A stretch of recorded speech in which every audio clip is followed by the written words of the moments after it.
प्यारे बच्चों, अस्सलाम वालेकुम। आप लोग जानते हो कि आज का दौर टेक्नोलॉजी का दौर है।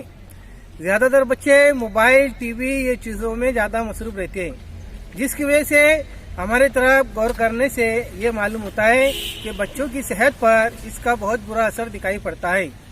बच्चों के एक जगह बैठे रहने से और खेल से दूर होने की वजह से बच्चे नई नई बीमारियों का शिकार होते जा रहे हैं।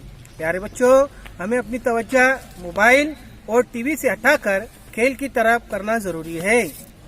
खेल के मजमून हर किसी को पसंद है। खेल के ताल्लुक से जब हमारे वालिदैन से पूछते हैं कि आप अपने बचपन में कौन से खेल खेलते थे, तो वो हमें बताएंगे गिल्ली डंडा, लंगड़ी, कबड्डी, खो खो, क्रिकेट, गोटियां खेलना, इस तरह के अलग अलग तरह के खेल खेलते हैं। आज हम इयत्ता 5वीं पाठ क्रमांक 6 ऐकूया खेळूया इस सबक के बारे में मालूमात हासिल करेंगे।